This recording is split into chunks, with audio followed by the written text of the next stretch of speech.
শুভ দুপুর বন্ধুরা, আশা করব সবাই ভালো আছো। আর আরশিয়া গ্রিফিন চ্যানেলে প্রত্যেককে ওয়েলকাম। করব একটু পুঁই ঘন্ট, মানে পুঁই শাকের চচ্চড়ি বলতে পারো, ঘন্ট বলতে পারো, তবে অবশ্যই নিরামিষ করব। পুঁই শাক নিয়েছি, একটু পটল নিয়েছি, কুমড়ো নিয়েছি, বেগুন নিয়েছি, একটু বড়ি নিয়েছি, আর কাঁচা লঙ্কা নিয়েছি। আর ফোড়ন হিসাবে তো অবশ্যই 5 ফোড়ন দেব, আর দেব 2টো শুকনো লঙ্কা। পুঁইয়ের ডাঁটাগুলো আর আলুটাকে জাস্ট ওই একটা স্টিম দিয়ে দেবো, জাস্ট একটা স্টিম দেবো, বন্ধ করে দেবো, যাতে ডাঁটাগুলো একদম ভালো রকম নরম হয়ে যায়। চলো এবার একটু বড়িটা তেলে ভেজে নিই, অবশ্যই সর্ষের তেলে রান্নাটা করবে। বড়িগুলো একটু ভেজে তুলে নেব লাল লাল করে, আর ওই তেলেই ফোড়ন দিয়ে দেবো, 5 ফোড়ন আর তোমার শুকনো লঙ্কা। এরপর পরপর মানে সবজিগুলো কেটে রেখেছি দিয়ে দেবো, কুমড়ো দেবো, পটল দেবো, এরপর দেবো বেগুন। আজকে আমার কাছে যা ছিল আমি সেটা দিয়ে করেছি, আরও অনেক সবজি এতে অ্যাড করতে পারা যায়।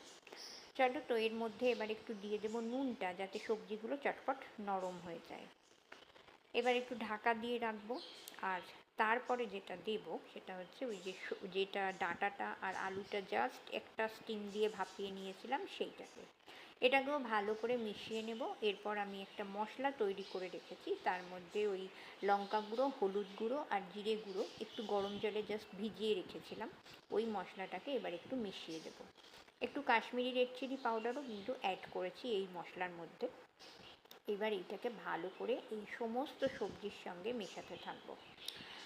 আর পরিমাণ মতো তো নুনটা অবশ্যই দিয়ে দেবে।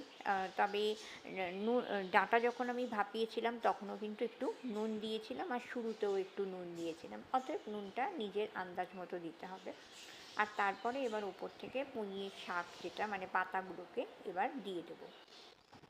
এর ওপরে 2টো কাঁচা লঙ্কা দিয়ে দেবো একটু চিড়ে। আর যেটা দিয়ে দেবো সেটা হচ্ছে, আমার মনে হচ্ছে যেন পরিমাণ মতো একটু নুনটা লাগবে, তো সেই হিসাবে আরেকটু নুন অ্যাড করে দেবো। দিয়ে এবার যথারীতি ঢাকা দিয়ে গ্যাসটা কমিয়ে বেশ খানিকক্ষণ রাখবো। তো দেখতেই পাচ্ছ সুন্দর মজে গেছে। এবার বড়িগুলোকে জাস্ট একটু ভেঙে নেব, নিয়ে এই চচ্চড়ি বা ঘন্ট যা বলবে এর সঙ্গে একটু মাখিয়ে নেব, মানে মিশিয়ে নেব আর কি। তো দ্যাটস অল, আমার শাক মোটামুটি রেডি। এবার নামানোর আগে জাস্ট ওপর থেকে একটু চিনি দিয়ে দেবো, মানে মিষ্টিটা।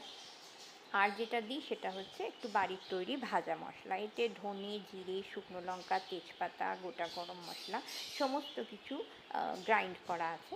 তো এই ভাজা মশলাটা আমি ইউজ করি। তো ভাত নিয়ে নিয়েছি দেখতেই পাচ্ছ, আর চচ্চড়িটা অনেকটাই নিয়েছি, কারণ এটা খেতে ভীষণ ভালো হয়।